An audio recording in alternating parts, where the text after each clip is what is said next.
喺唱詩嘅時候咧，阿 Mandy 帶我哋唱一首詩歌咧，就講愛啦嚇。愛咧就係即係我哋會互相就有個嘅包容啦，互相嘅一個嘅寬恕啦，互相嘅一個嘅叫做即係相愛啦咁樣。嗱，而家喺約翰福音第13章咧，就係主耶穌咧就係個叫做樓房嘅講論嘅，即係話咧。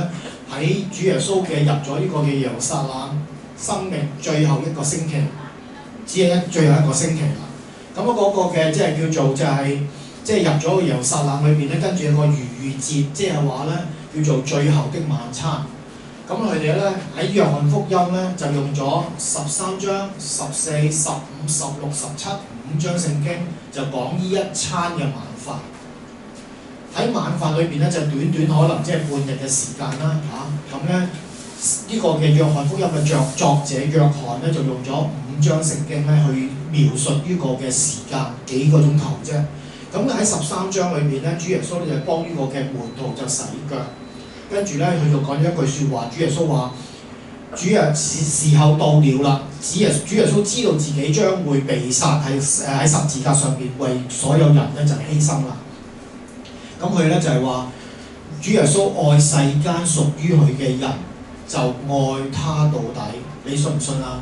主耶穌愛你愛到底，唔係愛3幾日，唔係愛3幾個月，唔係愛3幾10年，而係永遠愛到底。於是乎咧，主耶穌就為門徒洗腳，跟住咧就立咗一個榜樣，就即係互相嘅一個相愛。跟住咧就喺13章咧就主耶穌就話啦：我而家俾一個嘅新命令你，就係叫你哋彼此相愛。佢用咗一個形容詞，就叫做一個嘅新命令。有新係咪即係有舊啊？如果主耶穌話我而家俾一個嘅命令你，咪得咯。咁佢要去形容咧，就係我俾一個嘅新命令你，即係話有個嘅舊嘅命令。新嘅命令就係叫你哋彼此相愛。你哋相愛嘅時候咧，就眾人嘅其他人咧就認出你係我嘅基督嘅門徒啦咁樣。呢個就叫做新命令。咁舊命令係乜嘢啊？舊命令就係喺利未記嘅19章。而家熒幕顯示出嚟嘅，我讀俾你聽嘅喎嚇。佢話不可報仇，唔好埋怨你本國以色列自己嘅同胞嘅子民。跟住就係卻要愛人如己，我是耶和華。要愛人如己，其實咧原文咧希伯來文咧就係、我譯俾你聽啦，就叫做愛鄰舍如同自己。咁而家咧呢個嘅即係中文咧就譯愛人如己，亦都叫做愛鄰舍如同自己。第一次出現嘅就係喺五經嘅利未記19章。Mandy 幫我哋去呢個嘅利未記19章嘅33、34節。喺呢一章嘅嗰個嘅叫做一個嘅命令，呢個命令就係如果有新約嗰個叫做新耶穌講嗰個叫做新命令嘅話咧，舊命令咧就喺利未記出現啦嚇。喺呢一章嘅利未記19章咧就出現咗2次。第頭先就係18節嘅叫話，俾一個嘅叫做愛人如己，原文叫做愛鄰舍如同自己。而家咧再嚟喎，同一章聖經第2次出現啦。佢就話：如果有外邦人同你一齊啊，同你國中喺以色列同住，你就唔好蝦佢啦，唔好欺負佢。下一章啦，和你們同住嘅外國即係外邦人咧，你哋要看他如同本地人自己以色列人一樣，你要愛他如己。同樣嘅原文都係叫做愛鄰舍如同自己。如果用4個字咧，就係愛鄰如己。因為你們在埃及地也作過寄居的，我是耶和華你們的神。愛人如己，如果返教會好耐啦，你有少少年資嘅咧，應該都唔陌生嘅。呢個就基督教嘅信仰，愛人如己。好啦，愛人如己4個字點樣解釋啊？點樣為之愛人如己啊？阿玉姐請教你咩叫做愛人如己啊？點樣做就等於愛人如己啊？幫助人，關心人，仲有咧？好啦，俾啲掌聲佢，答得好好啊！幫助人，關心人。阿燕咧，如果個即係教會牧師諸如此類教你愛人如己，點樣做就係等於愛人如己啊？好似愛天父咁樣咯，對任何人都要有愛咯。即係都係愛佢、關心佢、幫助佢，見到佢即係唔開心，見到佢有困難又為祈禱咁樣係嘛？包唔包括佢冇飯食請佢食飯啊？會㗎。會咯，OK，好，俾啲掌聲阿燕 ，OK。我基本上係分一半俾佢咯。哇，好偉大啊！好啦，阿地榮咧，咩叫愛人如己啊？請教你。我咪愛人好似我自己咁啊。如同自己。如果你一陣間散會之後去食一個嘅自助餐，5星級、6星級酒店，哇，成1000蚊嗰種啫，你有得食，隔離嗰個冇得食嘅，係咪帶埋佢去啊？請佢食，咁係咪叫愛人如己啊？係咪啊？有啲榮未答我，係咪啊？係啊，阿 Sam 哥咧？愛人如己咪即係好似親人咁咯，幫佢。當好似親自己人咁樣。係。你有一份，會唔會對方都有一份啊？睇情況嚟。應該都係。睇情況即係唔係愛人如己喎？咁係，我想問係咪你有一份，同樣對方都有一份啊？如果我有一份，我 share 一份都係一半份，大家都半份啫。OK， 有冇人想表達下咩叫做愛人如己啊？你全部冇錯㗎嗱，即係俾翻啲掌聲阿 Sam 哥同埋阿蔡黎先先。冇人會答錯嘅。好啦，我從前嘅即係我聽嘅咧，我最相信嘅老師，我聽咗接近20年咧，佢一番説話咧都喺我腦裏邊嘅，就係、你有一份，同樣嘅對方都有一份，呢、個咧就叫做即係愛人如己啦。愛人、愛別人、愛你嘅鄰舍、愛你嘅同你嘅身邊嘅同伴，如同自己啊嘛。你會唔會刻薄你自己啊？你肚餓，你個袋咧有無限嘅金錢嘅嚇，即係你食1000幾百蚊一餐咧係唔會肉痛㗎，係好容易嘅啫。咁你咧就你肚餓，你會唔會去走去食嘢啊？會咯，係咪？無論茶餐廳又好，大酒店又好，諸如此類，即係金錢無限啊嘛。頭先講咗，咁你會，咁點解你對方係冇嘅時候，你食牛扒，對方都叫個牛扒俾對方食，呢、個咪叫愛人如己啦，係嘛？我以前咧都係覺得係咁樣㗎，即係你有一份咧，俾對方有一份。嗱，冇錯㗎，呢、個答案冇錯㗎，但係其實好難㗎，因為對方唔係一啊嘛，對方係無限啊嘛，鄰舍、別人係一個眾數嚟㗎嘛。我哋有幾多能力就係我有一份，我食一個牛扒就找數就可能係大家樂就70蚊搞掂咁樣。你叫100個70蚊啊？點俾啊？100個70蚊啊？點俾啊？你明唔明白？就其實好難。但係如果嚟自問題咧，就係、我哋永遠要以經解經啊。頭先我哋唱嘅詩歌，可能有個感受，愛能夠令到我哋相聚埋一齊。上帝俾個命令我哋喺舊約裏邊嘅嗰個叫做命令，愛鄰舍如同自己要做嘅喎。咩叫做愛上帝啊？愛就係聽加上執行，呢、個就叫愛。聽咗從來都唔會做嘅，嗰、個叫唔係愛。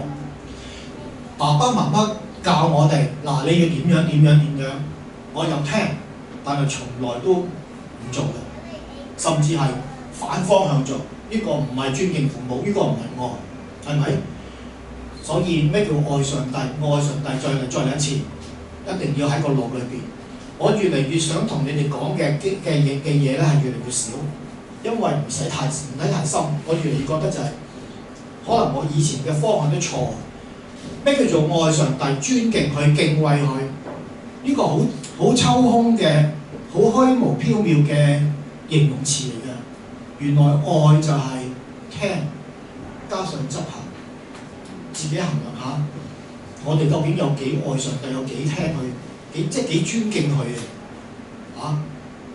好少㗎，因為我哋唔係好做嘅，聽好多，聽咗幾十年啦，聽個保明嚟呢度，我哋都十幾年啦，你聽咗好多，但係我哋有幾可做同埋做得好好咧，做得足咧咁樣。咩叫愛？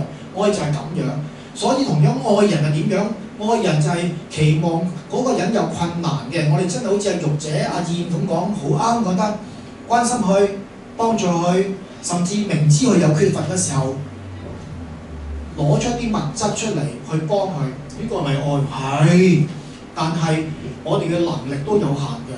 但係原來經文又教我哋點樣做，咁樣做咧就叫愛鄰舍如同自己嚟咯喎。34節，佢話喺你身邊有啲嘅寄居嘅外邦人，唔係同你一個嘅種族愛人嚟嘅，但係咧當佢同你同住嘅時候咧，你就要愛他如同自己，愛鄰舍如同自己。跟住下邊有講點解啊？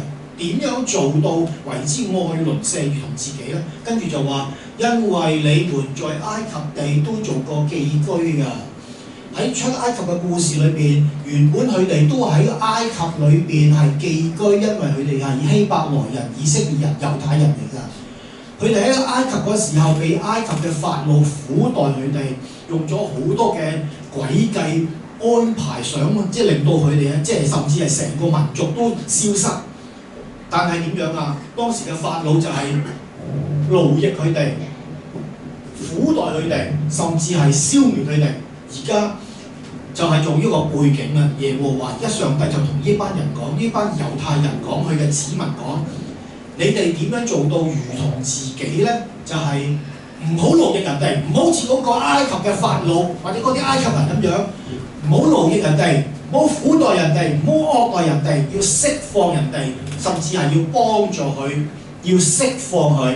呢個就係叫做愛鄰舍如同自己。當你去釋放別人，令到佢生命好有圓滿、好好嘅狀態之下，你就會愛佢、幫佢，有需要嘅就幫佢一把。呢個其實就基礎就係不單止你有一份有能力嘅分一半俾佢，分一份俾佢幫助佢之外，就係唔好效法埃及地嘅法老去捆綁人哋、壓制人哋，即係壓迫佢，甚至係惡待佢。如果唔係咁樣做嘅話，呢個就叫做愛鄰舍如同自己。呢個經文向我哋浮現嘅。所以而家我哋喺基督信仰裏邊，我哋返教會唔使學好多嘢，總之就係記住聽咗去做，呢個就係蒙福，上帝會賜福嘅一個嘅情況。所以我哋點解我哋大家每個星期日、主日，我哋都喺一齊嘅，我哋好似如同自己家人咁樣，我哋見面多過見我哋啲有啲親人，我見你哋多過見我阿哥同埋我家姐，係咪啊？我即係你哋每個禮拜見面啦，我2個禮拜就嚟一次見你啦，一年見咗你哋50幾即係20幾個星期主日啦，係咪？但係我未必1、2個月都未必見到我家姐阿哥各位，所以其實我哋都好親嘅。記住咩叫做愛人如己，就係唔好俾壓力、欺負、惡待其他人，釋放佢嘅生命，跟住就係善待佢，用上帝俾你嘅愛去盡量去幫助佢，呢個就係愛人如己，呢個就係喺我哋教會需要推行嘅。所以其實就係今日想同你講呢個嘅即係出埃及嘅故事嘅，但係其實唔使講噶啦。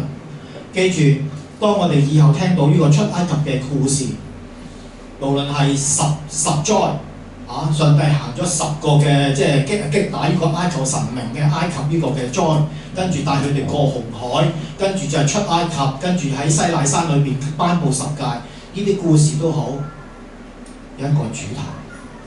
而以後聽呢個所有出埃及記故事嘅，你記住幾個字就得㗎啦。呢幾個字咧就橫貫咗成個出埃及故事、出埃及記，就係、耶和華是誰。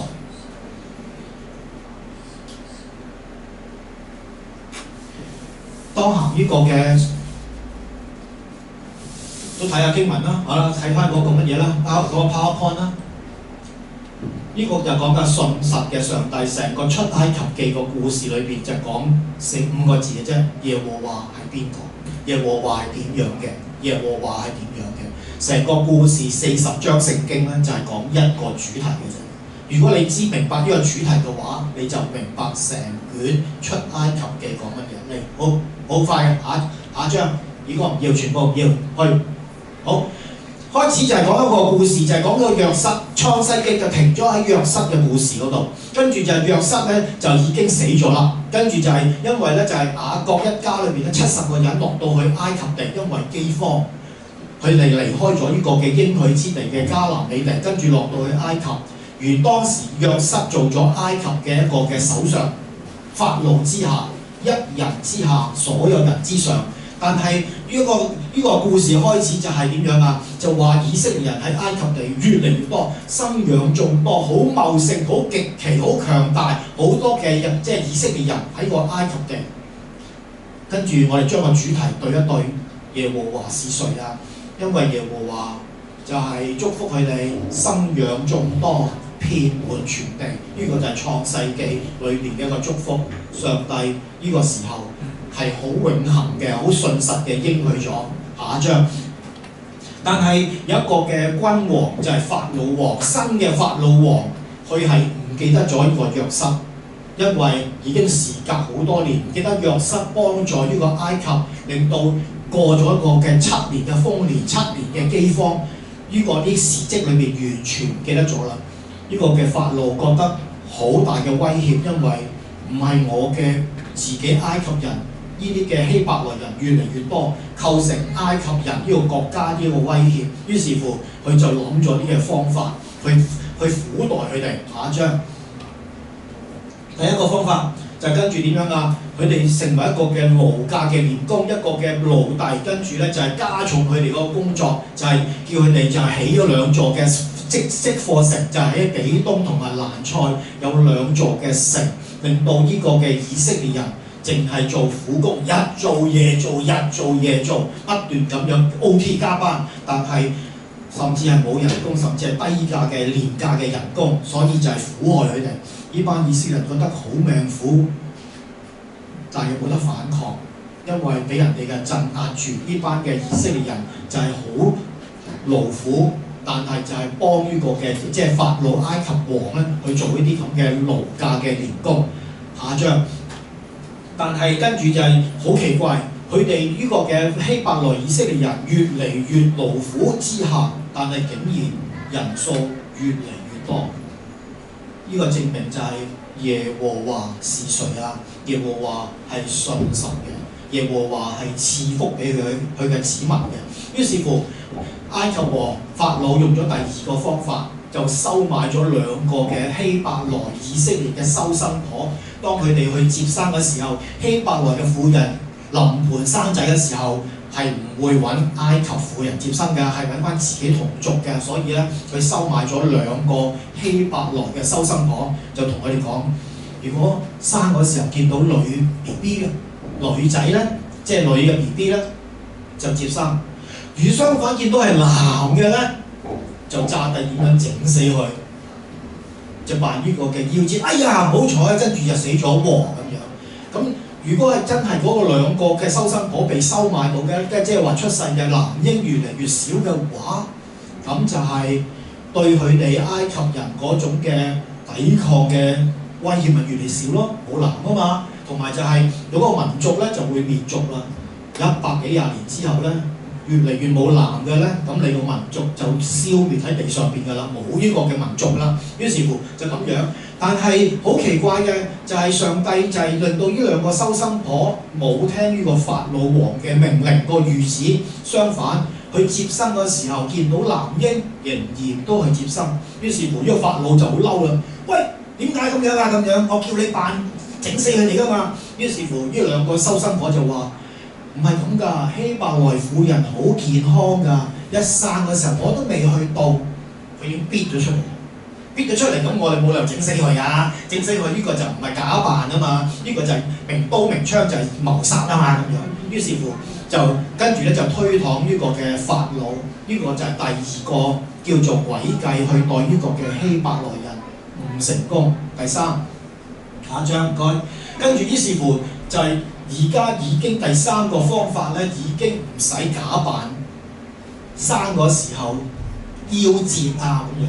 而家係明刀明槍，就係頒布一個嘅皇令諭令，就係當呢個嘅 BB 出世嘅時候，如果係女嬰就存活，如果係男嬰嘅話，全部要抌喺尼羅河埃及嘅主要個河流浸死佢。同樣要消滅呢個希伯來人對佢哋嘅威脅，就係抌咗呢個嘅 BB 男嬰落呢個嘅尼羅河。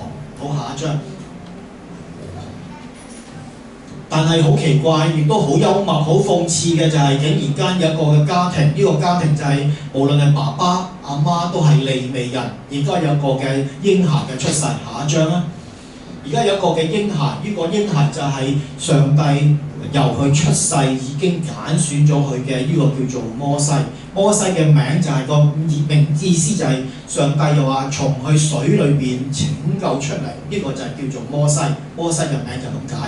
而家佢媽媽生咗呢個嘅希伯呢個嘅即係利未人咧，淨係一男同埋女咧，就生咗個 BB， 同樣都係利未嘅一個子孫，就係叫做摩西。生咗落嚟，原本要交翻出嚟俾嗰啲人抌落個尼羅河浸死嘅，但係而家佢媽媽見到呢個 BB 好隨自然，就收咗佢3個月收埋。但係因為越嚟越大，跟住會喊噶嘛，諸如此類，隔離會篤背脊噶嘛，所以就冇辦法隱藏啦。於是乎，佢阿媽就將呢個 BB 3個月大嘅 BB 摩西擺咗喺一個嘅叫做蒲草箱。下張睇下，即係呢啲藤籃啊。擺落嗰個嘅即係類似咁樣啦，跟住咧就可以擺喺個水裏邊咧浮嘅，唔會沉住嘅，明唔明白啊？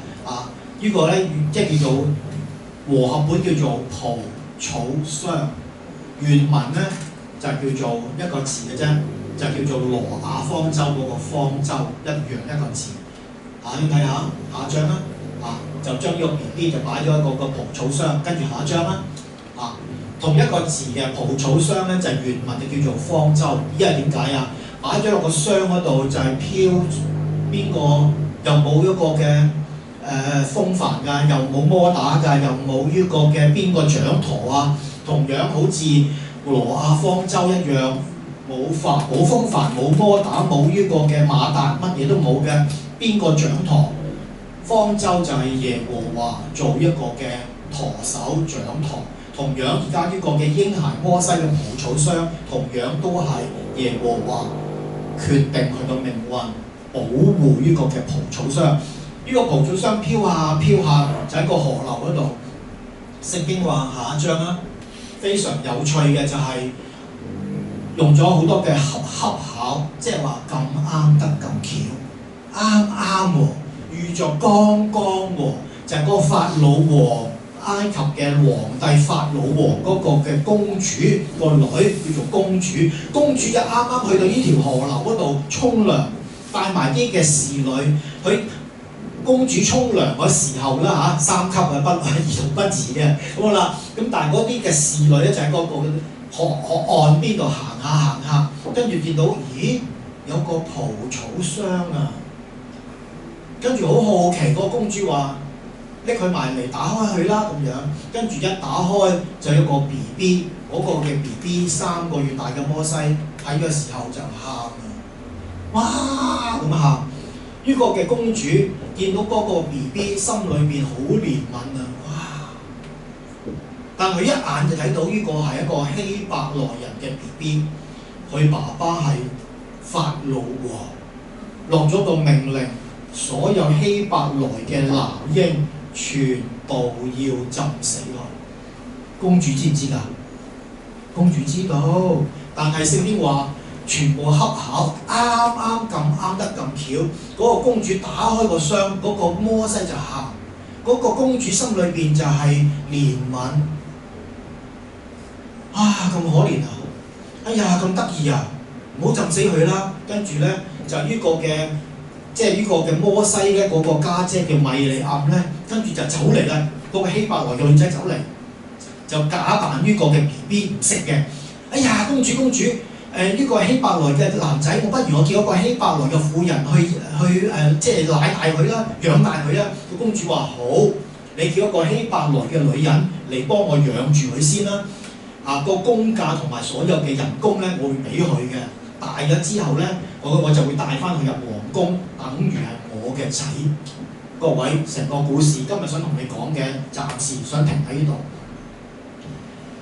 無論係成個故事裏邊，我頭先咪講咗成個出埃及嘅故事，你將一個嘅5個字抌入去成個嘅嗰個故事裏邊，所有將來發生嘅故事都得嘅。嗰、個就叫做耶和華是神。當以色列民希伯來人好苦嘅時候，耶和華知唔知道？耶和華有冇出手幫佢哋？如果唔係耶和華出手嘅話，嗰2個收生婆就收咗錢之後就整死晒嗰啲男嬰，呢、個嘅民族就冇啦。呢、個嘅上帝揀選嘅呢個嘅一劃時代嘅英雄人物摩西，如果啱啱我用咗好多形容詞，你見睇到呢一版裏面乜嘢都叫做巧合，咁啱得咁巧，係咪真係咁啱得咁巧啊？唔係㗎，全部都係上帝嘅計劃、上帝嘅幫助、上帝嘅拯救。各位記唔記得我上一次嚟講一個故事叫做沙灘上嘅足印啊？沙灘上嘅足印嗰個嘅女主角，一個真人真事嘅人，當佢遇到最困難、最痛苦、最無助、最孤單嘅時候，佢見到喺個沙灘上邊只有一行嘅足印，但係呢位嘅天父上帝同佢講：呢行嘅足印唔係你㗎，係我㗎。因為當時你軟弱無力，我係抱住你、孭住你行，所以沙灘上邊只係一排嘅足印。呢、個就係喺嗰個嘅夢境裏邊，天父上帝同呢個嘅女士呢位姊妹嘅對話，成為咗基督教好出名嘅一個嘅故事——沙灘上嘅足印。各位，我唔想同你哋講好多嘅神學嘅長篇大論，我只係想講就係將呢啲嘅故事擺喺我哋嘅腦裏邊。當我哋人生裏邊有低谷，我哋覺得好孤單、好困難、好無助嘅時候，諗下呢啲故事。上帝同得嗰個嘅女士講：沙灘上嘅足印，嗰行足印唔係你嘅。天父會同你講：唔使驚，你唔孤單，你唔會無助，因為喺你最困難嘅時候，天父上帝係會抱起你㗎，繼續行㗎，孭住你繼續行㗎。同樣呢啲故事裏邊，希伯來人好多困難，但係呢位耶和華是誰嘅呢位耶和華，呢位上帝，呢位天父係會幫佢嘅子民渡過任何困難嘅場景。佢預備一個劃時代嘅英雄人物，呢位摩西出世嘅時候3個月，可唔可以抵抗呢個嘅法老嗰個嘅命令啊？可唔可以救自己啊？3個月點得啊？3歲都唔得啦，13歲都唔得啦。但係喺冇可能之下，就係咁啱得咁巧，就係上帝嘅呢啲嘅計劃，呢啲嘅方法，就係產生咗保護咗一個無助嘅3個月嘅 BB。呢位將來出生喺呢個嘅皇宮長大嘅呢個嘅英雄人物，呢位嘅摩西就係帶領以色列嘅希伯來人離開埃及為奴、被壓迫、被捆綁嘅一個英雄人物。各位，再講一次，你生活好非常之好，好安穩，你生命裏邊好圓滿，我戥你好開心，戥你好高興，戥你好感恩。但係如果你有一啲嘅困難，甚至比而家更加諗都未諗過嘅嗰種嘅情況出現嘅時候，各位唔使灰心，唔使怕，因為你係上帝嘅兒女。而家我哋學呢啲嘅聖經就係擺喺我哋腦裏邊，就係、無論任何場景之下，上帝一定同你同在，同你同在，但係唔等於你冇任何困難。同在可能仍然有困難，但係喺困難裏邊一定有出路，一定有上帝嘅幫助同埋拯救。請你記住呢啲，咁就足夠啦，唔使太多嘅長篇嚟做。我哋祈禱。慈愛天父，我哋滿心嘅感謝，確實聖經裏邊好多嘅故事，好多嘅事蹟，值得我哋去學習。確實俾我哋知道耶和華是誰，我哋嘅天父上帝係信實㗎、慈愛㗎、憐憫㗎、幫助㗎，叫我哋真係明白效法你，聽到你嘅説話教導，又去行嘅，呢個先至叫做敬畏，呢個先至叫做愛你。同樣叫我哋學習喺教會裏邊，我哋切實嘅彼此相愛。我哋未必有能力將我哋嘅一份俾弟兄姊妹，因為我哋都可能好缺乏，甚至係唔係好足夠。但係至少我哋唔可以將重擔、壓力、捆綁，甚至係對人嗰種嘅欺凌加喺別人身上，呢個我哋一定唔可以咁做。呢個同樣叫做愛鄰舍如同自己。凡係有耳可聽嘅、聽行嘅，天父啊，請你賜福。感恩交託，奉主耶穌名禱告，阿門。